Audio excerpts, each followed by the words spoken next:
Yes, indeed. Welcome to the show. And this is Technology with my homeboys. Today I've got boys, not boy. Zasha.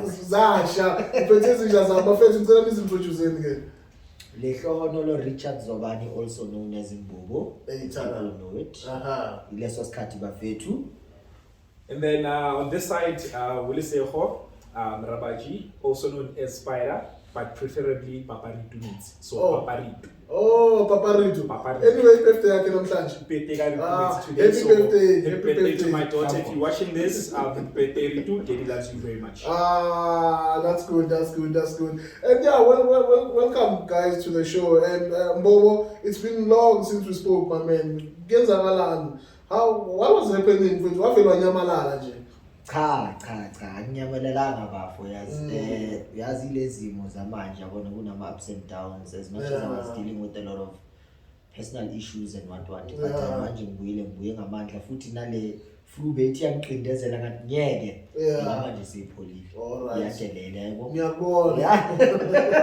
So take us through what is it that we're talking about today, because I know, remember this show, it's about tech knowledge. We're talking about technology. We're talking about the knowledge behind technology. So tell us more, Uti, what is it that we're talking about today? And just to give you feedback, I got a lot of good feedback from the last video that we did in terms of that using your smartphone in terms of people were very impressed about that. So well done on that. And I hope then today's video is going to add more value to from what we started on. I got choice because today, in fact, as in corner the issue we are dealing with a crisis as a nation, as Abantu, as everyone. I think whoever that's in South Africa, I think even other countries out there, energy, electricity, so to say, right? And as much as we are aware that fossil fuels are running out, which is your petrol, diesel, and whatever gas, the works. Right now we need to focus on electricity, but now we need to focus on clean energy. How is it that how do we go about getting clean energy? Yabo. So ufuna leyo nto leyo kahle kahle sidinga athe njengamajita sila. Yabona. Sibonisa abantu ukuthi yazi a simpler solution esingayithatha nabo abangayithatha. You understand? And then nabo lapho ekhaya baze nama suggestions awabo ukuthi azo-add ivalue kulento esizoyikhuluma namhlanje. Because sonke siyasafara ku loadsheeding sikamangala ukuthi wathu khale le advent uyangithola. Because namanje just a block away. Okay, Sawuko.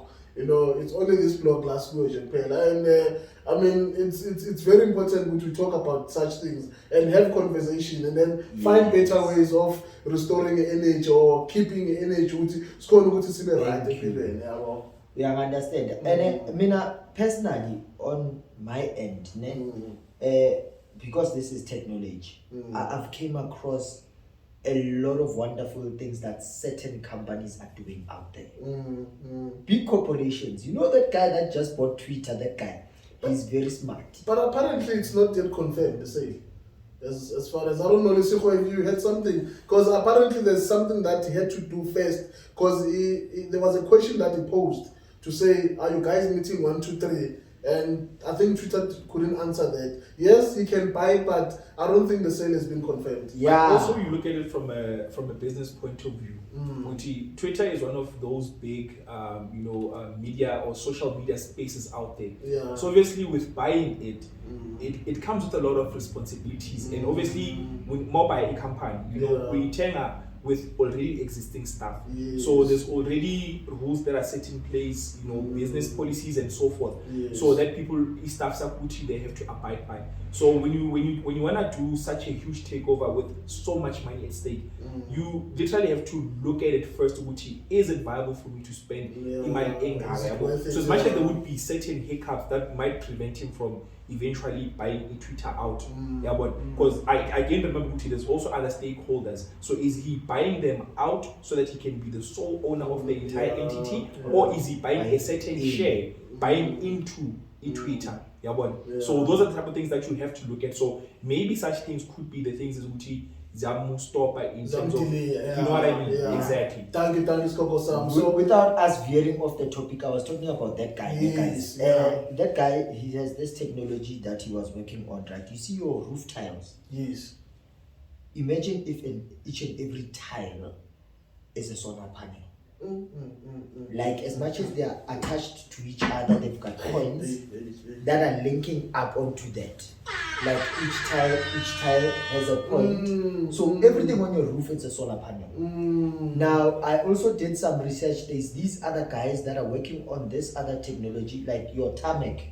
Okay. Yes. Yeah, it's some sort of panels. So like the tile, you know.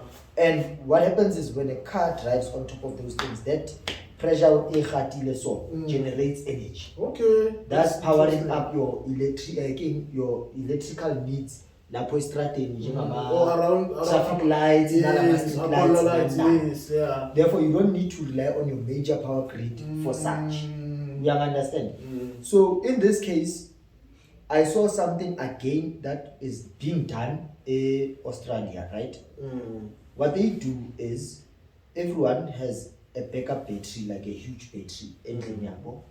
You have your solar system, you have maybe your windmill, whatever that you are using as a backup engine, right? So if the power grid in a load asenzeni load shedding, lo muntu lo one energy extra ema-battery wakhe gives back to the power grid. So imagine that's being done by each and every household. But how they have their reward system is by a rewarder for that. Instead of whatever energy that you are giving out, then becomes a discount on your next bill. This round uzopatala 50 rand, last month upatele 200, but because you installed the system, now uzopatala 50 rand. Sure. We understand. No, you're sure. So in that sense, what they're driving, it's the culture of having a backup system. And once you have a backup system, you also, contributing to the energy grid. And like you said, if they see which is running, whatever that you've consumed, it can be allocated to the major one. Yeah, to the major one. Like maybe let's say if somebody next door doesn't have that system, you'll be helping the power grid to power up whatever. Yes. That side, because by calculating they're gonna okay fine. Heavy load from this time to this time, and whatever you have when good backup yako can sustain us. Remember, this is not a generator. Yes. I'm a bit now. Yes. So it's not like something like uketa diesel yako or uketa petrol yako. We understand. So I think Uti, if maybe our country can implement such. See, that's something I wanted to ask. Yeah, Uti. How long do you think, Uti, it'll take our country exactly my point be able to get to that level? Because I think when we're speaking about countries like Australia, they pretty much regarded as our first world countries. Yes, they're already so now, Tina, I think it's with like a third world country. So now, for us to even get to that level, how long? How many years is it going to take? Because the basic thing to keep the lights on, Eskom is struggling to keep the lights on. Yeah, but whereby now we're told Uti will be having load shedding for the entire week, in different times and whatnot. But now for us now to have that as a sustainable source of energy, like South Africa, how long will it take us to even get there? You know what I mean? Because like I'm saying, Uti, Eskom we're struggling to keep the lights on, and then taking up such, I can say a project Angel.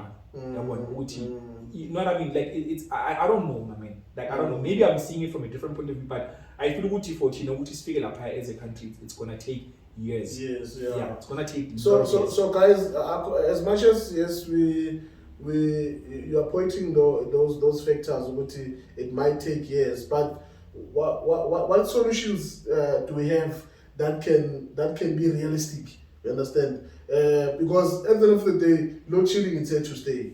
Up until because I heard on the news that if they open competition to other people to start generating electricity as well, that's when we can see changes. Which is, I don't think that thing will happen anytime soon.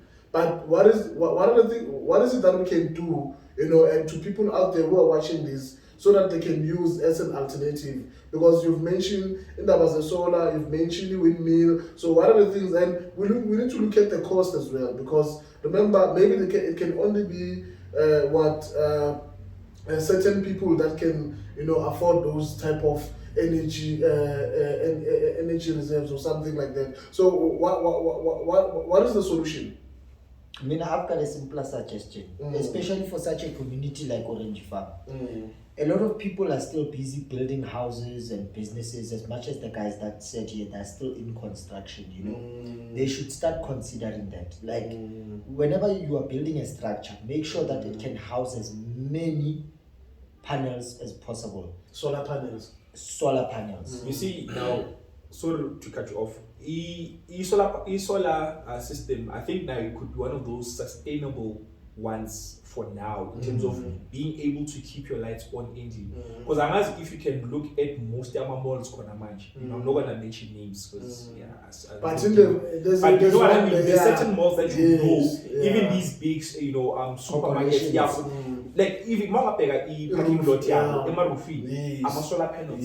So places like that, they know even if you get at any given time, they still keep the lights on. Business goes on as usual. So I think that's also another thing. I'm being like us, they can also consider when Eskom says lights off, they can still keep the lights on and keep the business going, because you have once Amalite Aklima in the way is out the then once okay so Klima then now that's also another way now so I think as much as it could be a bit expensive, but there could be other solar panels they're a bit affordable even for how easy to low income house whereby maybe if they have a payment plan with a certain business and it's shining a panel A1 even two that can power up the entire house keep the lights charging, be able to what I mean, TV, all those things. So I think solar they pretty much cheaper, a cheaper option than generator, because generator, when you look at the price of petrol, it's a bit hectic. Noise pollution on the other end. So in closing, air pollution. God.